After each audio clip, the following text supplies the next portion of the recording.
Shadow of the Colossus. This game can't go 5 minutes without being called the greatest game of all time. I've got some shit to say about that. As far as the actual gameplay, this game is about 50% horsing and 50% fighting bosses. So for the horse gameplay, the horse is cool. At the start of the game, me and Aggro didn't get on. Aggro's the name of the horse, by the way. At one point, I did try and get him killed by a Colossus. I did try and kill him with my arrows. I do know that my sword will just bounce off him if I swing it at him. Also, at one point, I literally got off and just tried running to a Colossus because I was so sick of him. So we didn't start off very well. But eventually, just through the mere exposure effect, I did grow to tolerate him. And then after the snake boss, I actually started liking him. And then by the final Colossus, at the start of the final Colossus, you know what I'm talking about if you've played the game. When that thing happens that happens, I loved him. At that point, I was like, you fucking legend. And I loved that horse from that point on. The thing that most negatively impacts the horse segments is the camera. You want to look around and look at the gorgeous scenery. But the camera is the boss, and the boss wants you looking at the fucking floor. The boss wants you looking at these rocks. Rocks it is, boss. Yes, yes, sir. And on the horse, the boss wants to be dragged around along the ground, making you unable to look around and forces you to constantly bump into rocks and shit. I don't know why, but if that's what the boss wants, that's what the boss gets, you know? He wants that fucking Red Dead Redemption bounty POV. For some fucking reason. At one point I stopped and I was trying to look up at the main central area and I couldn't fucking do it. The camera wouldn't fucking let me. Did none of the devs ever stop and actually try and look around? I don't know. That's all I'm gonna say about the camera, I promise. It sucks, I've said it.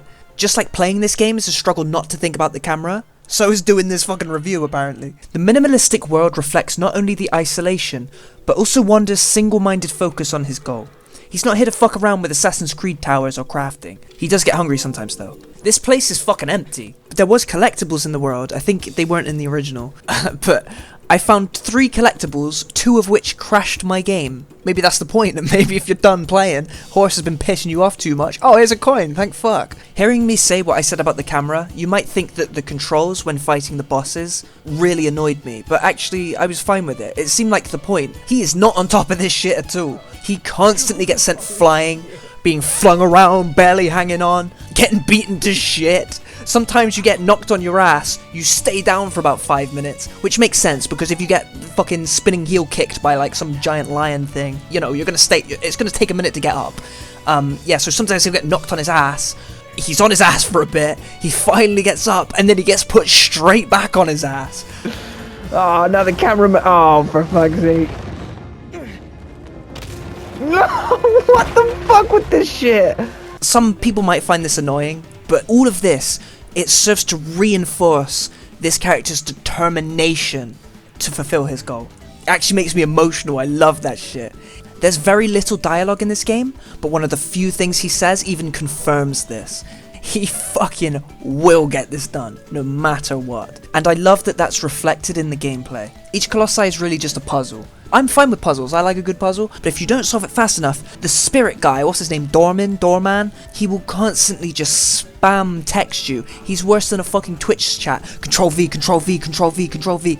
I get it, I'm stupid, I get it. Actually, half the time, his advice was completely irrelevant. On the 3rd Colossus, I was stuck on that for fucking ages, because his advice was just garbage. If he wouldn't have said anything, I would have figured it out so much faster. Prick. Yeah, by the end of the game, me and Dorwan, what's his name? I don't fucking know. Me and Darren, we did not get on.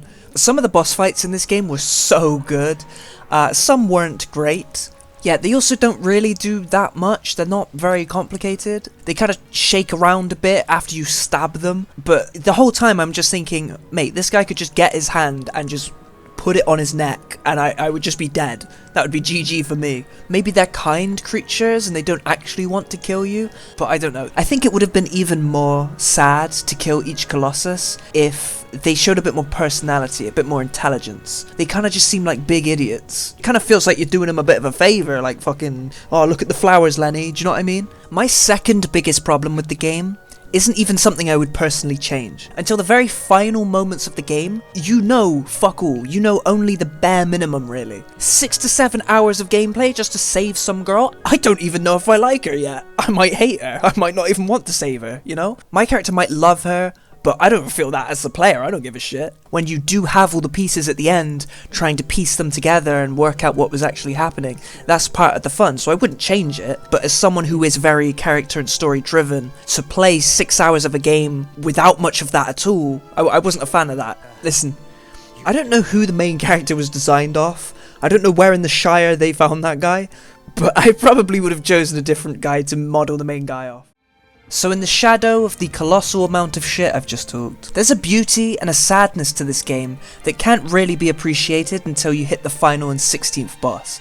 It gives an extra layer of meaning and melancholy to everything you've done. I'm really glad I stuck to the end with this one, despite a very rocky start, because I really do think that the music, the atmosphere, the contrast between crazy and calm, the world, the boss fights and the enigmatic story, it really does come together to be one of gaming's greatest.